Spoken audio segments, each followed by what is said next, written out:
You're welcome back. For many years, the perception of violence has characterized what is being described as inner cities as well as the Zongo communities. Now, the Minister-designate for the sector, Sadiq Boniface, who has started setting out his areas of priority ahead of his vetting, has given strong indications that education and change of that perception are top of his list. He told Mavi Owusu-Abuaji on the AM show today that the behavior is as a result of the behavior resulting in that perception of violence, I beg your pardon, is born out of a sense of neglect that is felt by the people living in those areas. He's also of the opinion that he is the best candidate for the job and will achieve the change required in those communities. There's no art to find the mind's construction on the face. But you look at me, do I look violent? I'm a Zongo boy. I was born, bred, and brought up in Zongo. It is the perception. And because of that, Zongos have been alienated. And that is why development hasn't gone there. And politicians have always used Zongos as instruments of production, as catalysts. They use them for violent purposes. At the end of the day, when they finish and they achieve their purpose for the politicians, then they dump them. So definitely, there will be some kind of inbuilt emotions. So at the end of the day, when they begin to bring out their anger, then people see them as violent. Two, let's say in terms of education, this is exactly what I was talking about. If they don't have the same kind of education that happens in the mainstream, and now they are seeing their colleagues, their age mates at certain positions, definitely they will build some anger in them. And if they have no jobs, no work, what will happen?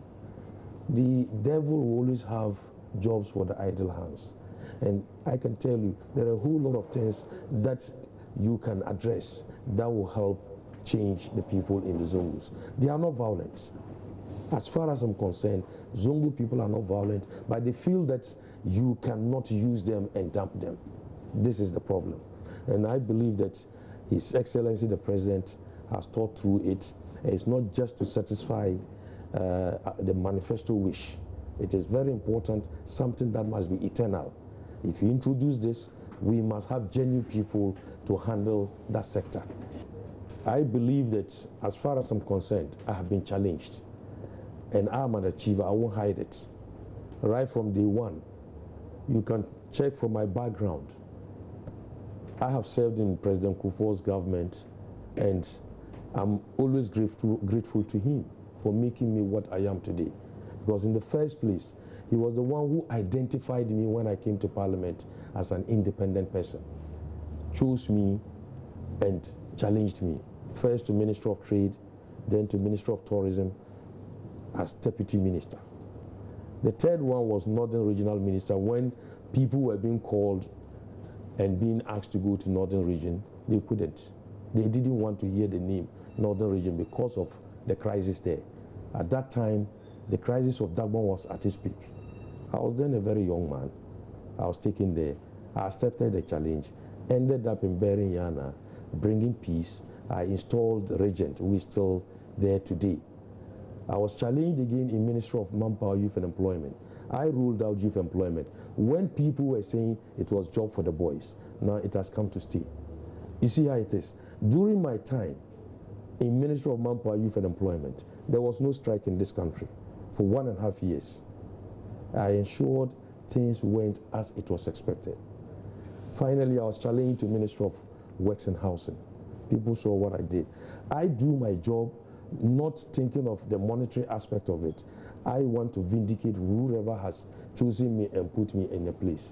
So, and I believe choosing me and making me the minister for inner cities and Zongos, you are challenging me. That is what I'm saying. No prophet, a different person has never been chosen for a people as a prophet. They will always choose you from your own people. So if I've been chosen to go and lead my people and change their communities, I'm very optimistic that they will give me all the necessary support. And at the end of the day, together we'll achieve our goals.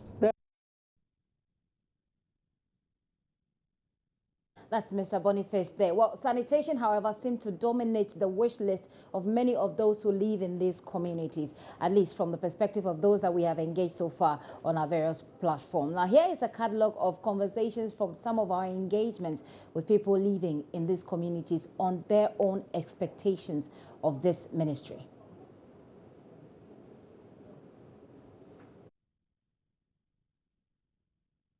Everything has been written over here. What you want? I think everything has been written over here. It's just that I want to touch a little bit on it. That is it. Okay. Yeah. So you would have written sanitation. Exactly. And then you need something in your pocket. Yeah, we need it. But we need the ways to make the money, not just putting the money in the pocket. There's no way we can put money in our pocket, but it's about the means to get the money. But you see, with sanitation, we really need it. As we are standing here now, you can feel or you can hear this. You can smell what is happening over here. You know, it's not conducive to be around here. Okay, because of the odor of the bad odor, very bad one. Following from the littering of the cameraman can just zoom it and see it.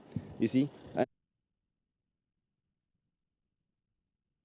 In Zongo community, we need something like education and sanitation. That's all. I'm very, very happy because we don't have any Zongo minister before, but this is the first time we have a Zongo minister. So we are very, very happy. I think it's a good initiative for the new government to set up that initiative because it's about sanitation. If you look around, there are no dustbin for us to dump our rubbishes. So that's the most mess in the community. We expect the new government to ensure that all goes well. Why can't this place also be like East Legon? You live at East Legon. East Legon is not how it was formerly when it was being created. You understand? We also feel people here should also live the same life like East Legon. My issue is to see Zongo develop. That's the only issue I want to see. I'm excited about it because he's a Zongo man, and you know the situation we are facing.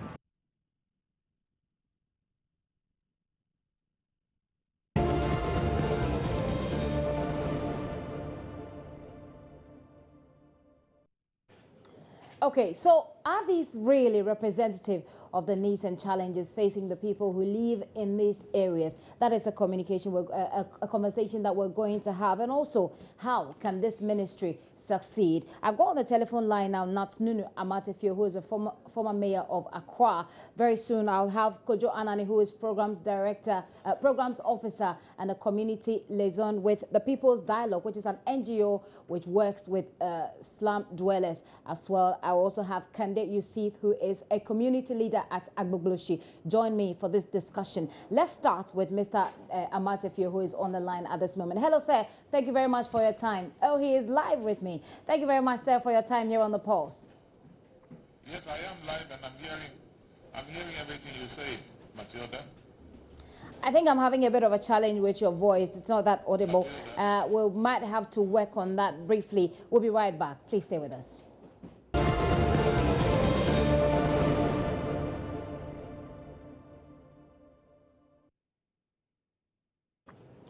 You're welcome back. Sincere apologies for that bad sound there. But we're still continuing our discussion. As we said, we're taking the discussion, the inner cities and Zongo community discussions forward. And like I said, I've had in the studio Kojo Anani, who is programs officer and community liaison, who works with the People's Dialogue. The People's Dialogue is an NGO who work with slum dwellers. He is here with me in the studio. Ms. Anani, you're welcome. Thank you.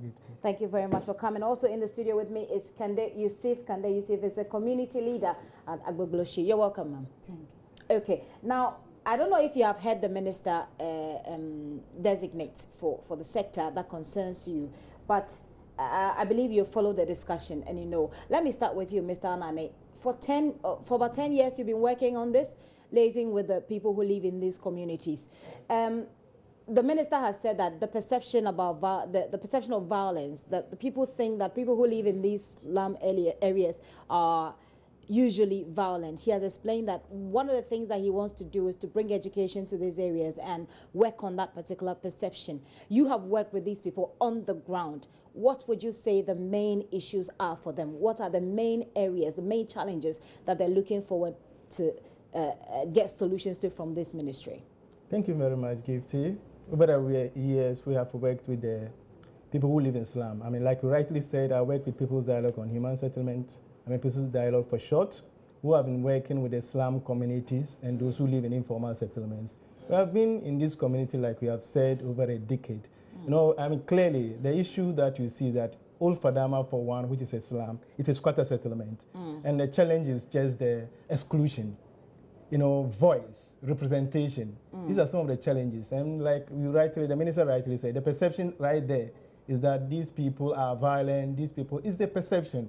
When you enter there and see the kind of people who even live there, you will understand that, no, they are not. I mean, they are right, good people. The minister said that the people feel neglected, that the behavior which results in these, you know, acts of violence, which we have associated with these places, is born out of a sense of neglect. They feel that the people have been neglected. Let me throw that question to you, Kande. No, but before Kande comes in, I mean, Gipsy, I have told you, it's about exclusion. Okay. If you don't get them involved, what happens?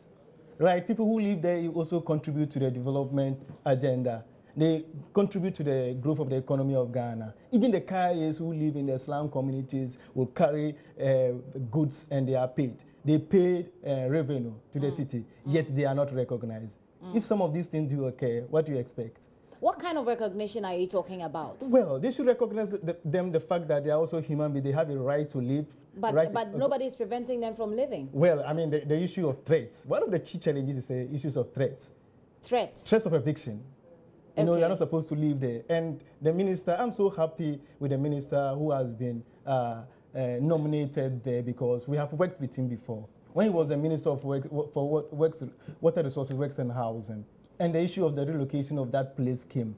And just at that bit, we had engagement with him. Okay. And I think that is going to do well. I'll come back to you. Let me find out from you, Kande. Do you feel, when the minister talks about a sense of neglect, that the people who live in such areas feel neglected, what exactly would you say he means? Because you live in that place as well.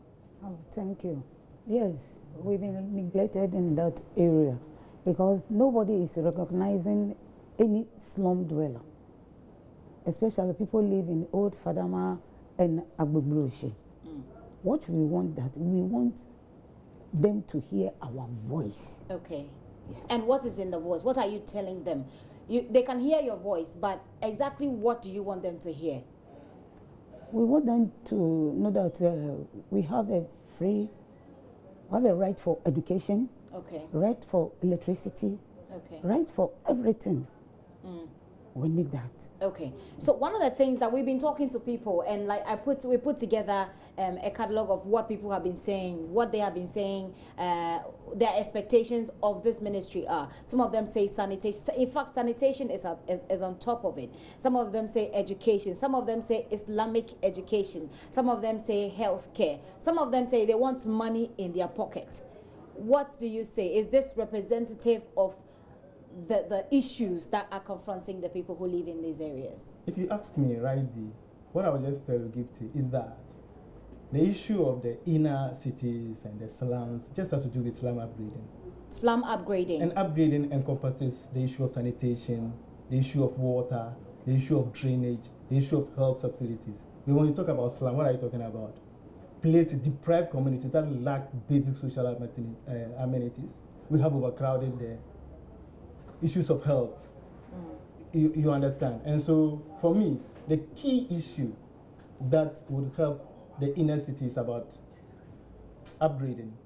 And by upgrading, it could be institute upgrading to just bring their by upgrading, you're talking about physical development in the area. Wonderful. It's not on top of the list as far as, I mean, we heard the minister this morning. It's not on top of his list. He says that we can't just do that easily. One of the things that he wants to do is to bring education and to explain the whole concept to people. Now, before I take the answer from you, let's take the minister-designate's response to some of these expectations, and then we'll come back and continue the conversation here in the studio.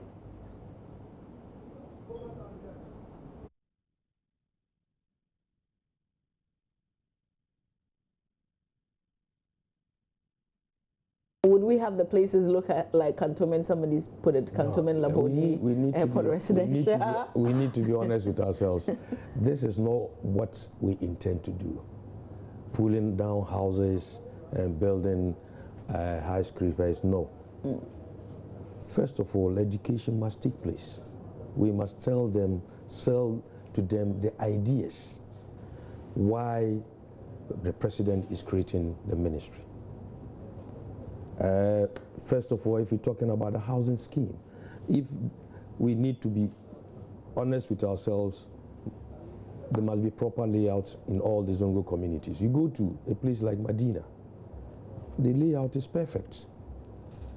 This can be replicated into most of the places where they have to, you setting up any Zongo community must follow, so that you can have easy access.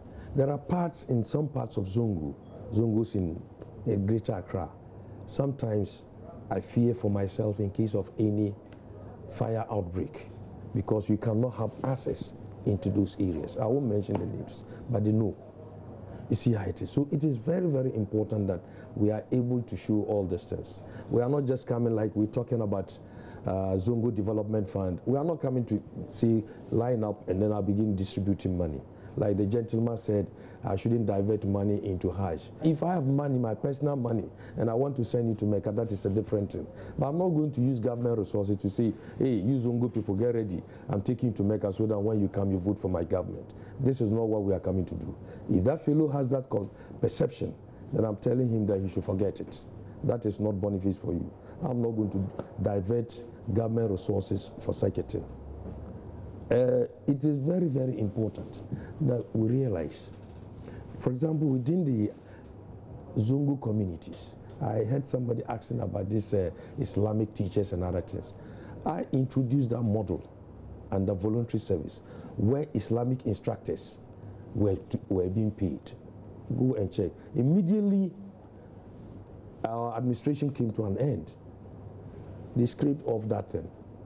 It was at the tail end of NDC's administration, and they were trying to bring that thing up because the people were complaining. You see, side things, you don't take ad hoc decisions to achieve your aim. When you do that, you will never achieve it.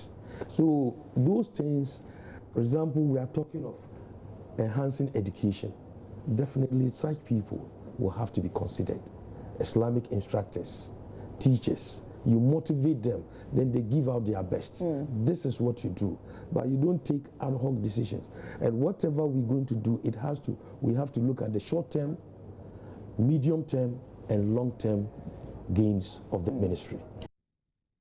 You've heard the minister there. He's basically telling you that he's got short-term, medium-term, and long-term solutions or plans. And in terms of his short-term plans, I do not think that the layouts, he said, oh, let's look at education. Then later on, we can begin to look at the layout. So does that worry you? Is that a concern for you? Have you got a timeline, by the way, within which you want him to deliver? Basically, they have a period. 4 years is their term. Is that not it? And on the issue of upgrading that I mentioned, I mean, drains, layout, issues of sanitation, they are all part of upgrading. But he wants to educate people first. Yes, I mean, education. I mean, when you go to the slum communities, what do you find? There are no schools. If you mention even Old Fadama, if I tell you people have to crisscross to Timber Market, Ayalulu compound for school. Why don't we have schools in that community? So this is what, if it sticks about that, I agree. But when we talk about upgrading, it's not necessarily just putting up buildings right here. So you're okay that he's not going to start that immediately? Basically, we need to do upgrading. That includes issues of sanitation will also fall part. Okay, you're still here with me here on the pulse. Now, Natnuno Amatefiu will join us in this discussion. Like I said earlier on, he's a former mayor of Accra. Hello, sir. Thank you very much for your time here on the pulse. Thank you, Matilda. Okay, this is Gifty. Well, let's just start the conversation. This is Gifty. All right, I'm terribly sorry. That's okay. Let's just start the conversation. I've got two people here in the studio with me. One of them represents an NGO that's called the People's Dialogue. I don't know if you've heard of them. I have dealt with them. Yes, they have been my negotiating partners at many sessions. So I know them. Fantastic. And then I've got another lady in the studio who is a community leader. What they're telling me is that they think that the issue of threat of eviction is one of the things that confront these people who live in the slum dwellers. And then there's also the issue of upgrading. He talks about, social amenities, basically.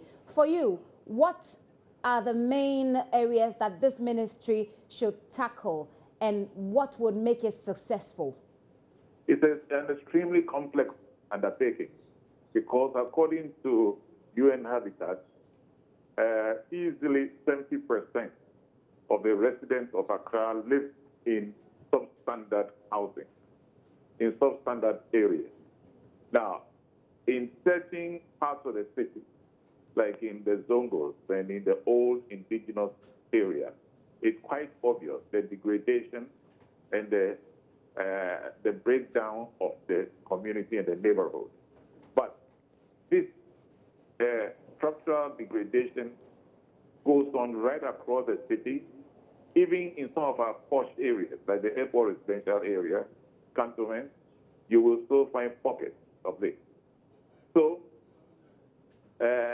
if the ministers want to do something about substandard living conditions, it will have to be fairly comprehensive. Sanitation is always the big boogaloo. And I agree with them that in my experience with old Fadama, sanitation was one of the big problems. The most important thing is the lack of security or tenure. Hardly anybody living in those areas own the land upon which their homes sit. They are renting very substandard houses from people who do not plow a lot of money back into the investment. There are frequent fires, and when a fire occurs, the people are evicted. The next day it's back again. So the insecurity of tenure is another big problem. Sure, I agree. I've heard a lot of talk about education, and there's also health. But so far as they are living in the city is concerned, the inability to lay hands on any of the lands upon which they sit is a major issue. Sir, in your opinion, and I know you've worked in this area before, what from hindsight, I mean, you have worked there before, you've probably learned from your mistakes and seen the challenges as well. What should be the focus if we really want to bring solution once and for all to this matter? Well, I am a little surprised at the structure that is being offered, because I remember that years ago, Jacobeta Vilante was giving a job as the Minister for Education of the city. I was put on a panel to advise him. I think we met only once and never met again. There was no infrastructure. He had no staff, as far as I know, unless it was hidden from me. I don't know whether he had much of a budget.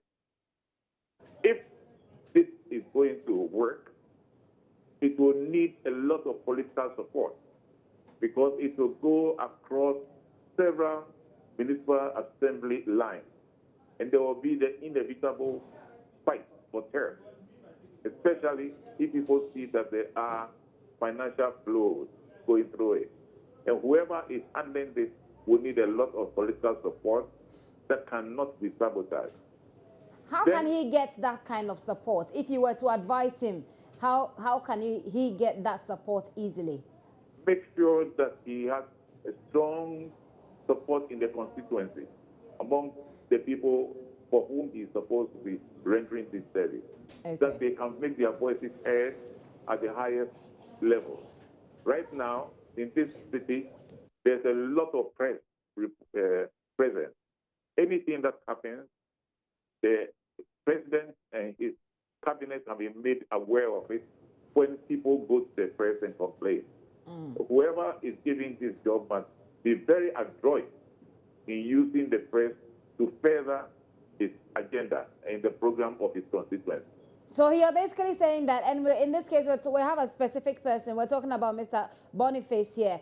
You're saying that he should use the media to push his agenda, basically. He must, because this is a situation which people tend to forget that it exists, unless pushed in their face. Okay. And you have to make use of the press. It's very easy politically to make these promises and ignore them. Unless these promises are kept in the face of the public and in the face of the decision makers. Okay. I'm going to ask them, both Kande and Mr. Anani here in the studio. Perhaps they have one or two questions for you. Kande, would you have any question for him? Mr. Anani, do you? Basically, we've worked with him very well, as he has said. He has begun to be working with us, moving into our communities. What I want to ask him, he was a mayor. Okay, assuming he was in that position, what plans would he have put in place in an attempt to develop the inner cities and the Zongo communities? Okay, and I believe you're talking about short-term plans. Wonderful. Short-term plans, Mr. Matthew. Well, short-term plans, obviously, we've got to improve. No, did you get his question, by the way? Well, I'm sort of guessing at what the question is. That if I was put in that situation, yes, he said you have been there. Yeah, he said you have been there before. If you were to be the minister now, what would be your plan? And he wants to have a skeletal idea, I believe, of what plan you put in place to deal with the issues that we're confronted with in the slum community. First of all, try to get as good a personnel as you can manage. Okay. These things are only as good as the civil servants that you put in place to effect them. Make sure that they are not lacking for political support, which means that you have to be visible. You have to be there selling the idea. You have to be there supporting the idea. Make sure that there is enough money to support this. It's not as easy as it sounds because every department of government is struggling to get money for their own pet projects. And by definition, the people we are talking about in these areas are the most marginalized and the least politically powerful within the society. So you've got to get somebody who can go to bat for them. Does that answer your question, you think? Yeah, basically. And for me, I mean, he mentioned a very critical issue with people who live in slum. I mean, security of tenure. Okay. So, I mean, and for me, the people living in slums should be seen as partners in development. Okay. And everything that we do is community-led thing. Okay. So how do we address this thing? When we see them as partners, and we know even those who live in the informal economy are those who even hold the formal economy. Mr. Matthew, just hold on a bit for me. I'm just going to engage Kande a bit. You are a woman, Kande. You live in this place. How difficult is it for you as a woman, from a woman's perspective in these areas? What are the women issues that you have as a woman living in this place? Well, living in... If you can speak up a bit, yes. Living in the slum area, I would say is difficult. What makes it difficult? Or the two, difficult and not difficult. Okay. Yeah. As a woman living in the slum area, if only you have your own job, like selling or cooking, I think it's very simple for you to live there and take care of the children. But without anything, doing nothing, is so difficult for you. So if you don't have a job, what do you do? How do you take care of your children in the slum? If you don't have a job, yes, living in the slum, tell me, what happens? It's only one thing. If a woman hasn't got a job and living in the slum doesn't have anything to do, it's only one thing she will do. Tell me. She will sell her body. She'll sell her body? Yeah. Does that happen a lot in the slums? It happens. If you take 10, out of 10, you say, on a scale of 10. Let me see, 4. 4. Yeah. So if you take 10 women, 4 are likely, 10 women who do not have a job, 4 are likely to sell their body to take care of their children. Yeah. I see. Mr. Matthew, are you there with me still?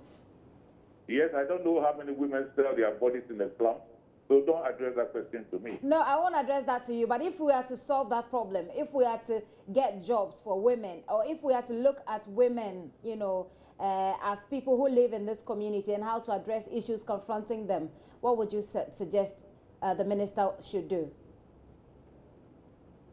Oh, we have, within the slum areas, we have armies of kayaye with little children. We need to provide some daycare for these children. And this is a job that some of these women can be employed to do within the community, so that you don't take the children out. You let them stay within that community and provide work for the women. Okay. We can also engage them to cook for these children, as well as to, if they have any education, and unfortunately, most of them do not have the requisite education, at least Western style education. If they have anything that can be used to teach the children, they should also be paid to do so. So in that case, the minister-designate's plan of starting with education, you would say is perfect? Well, education is at the base of just about everything. When you see people living in ignorance, they end up living in filth. They end up being taken advantage of. When they have an education, they can stand up for themselves. So, sure, I agree. Obviously, you've got to tailor your education to the needs of the moment. Okay. There's no point teaching Latin grammar in a place where people are essentially struggling to live. Okay. Before I let you go, sir, I'd like for you to tell me your own impression about the creation of this ministry in itself. Do you think it is a necessary intervention, or do you think, as some people have said, that this is just a way of scoring political goals?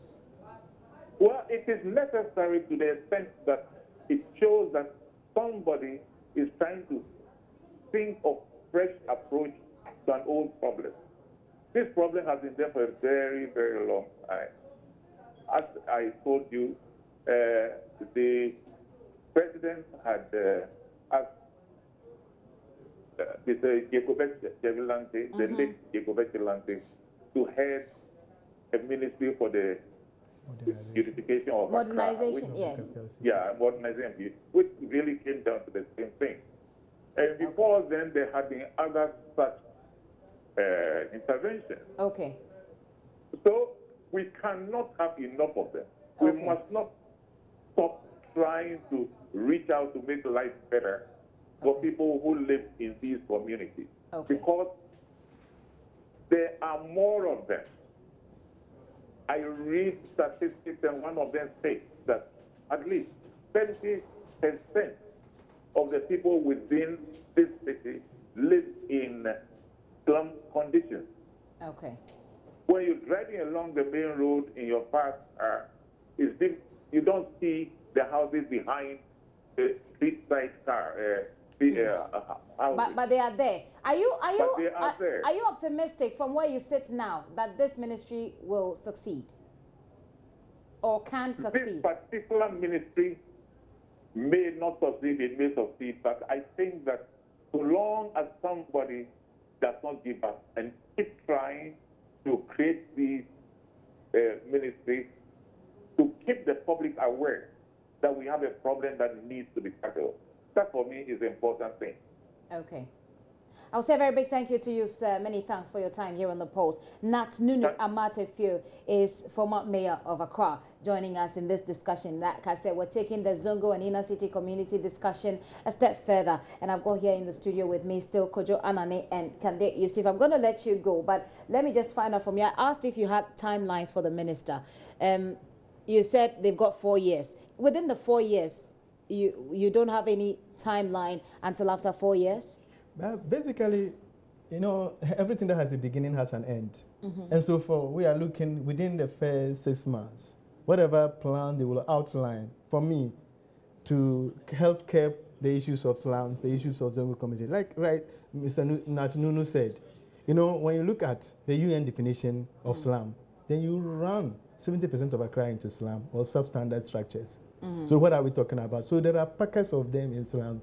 So for me, within the first year, if it's able to create that recognition, I've told you, one critical issue has to be recognition, voice, and space. You know, space to do their business and move on, but you should see them as partners. So I expect that there will be an effective collaboration and partnership with the people who he's going to work with. He's going to work with. Okay. Kande, what will be your final words? If you were to tell him now to address the issues facing women in the slum or in these Zongo communities, in the inner cities, what would you tell the minister if he was here with you? Well, the women in the slums need help. What kind of help? They need help, both in education and, I mean, actually we need help in the Zongo community. But we need to know what help, what do you need exactly? What kind of help do you need? Then they can help. In education. You want we education, need education for the women in this community? Yeah, we need education. Okay. How hard is it for you to bring up your children in this place? What happens to children there as well? It's very hard to bring up children in that community because there are different kind of characters in that community. So if the mother is not so strong, she can bring up a good child from that community. But living in that community is not dangerous. Okay. But there are some different characters. We are women beings. Okay. Yeah. So you want them to help with bringing up your children as well? Yeah. But how can they do that? Do you know? We don't have schools there. We don't have any school in that community. Okay. Yes. Okay, thank you very much for passing through. Kojo Anani is Programs Officer and Community Liaison with the People's Dialogue, and that is an NGO, and they work with people, with slum dwellers basically, or people living in the inner cities as we are calling them now, and then the Zongo communities as well. Kande Yusuf is a community leader at Agbobloshi. Thank you very much for passing through. You're still here with me on the Pulse.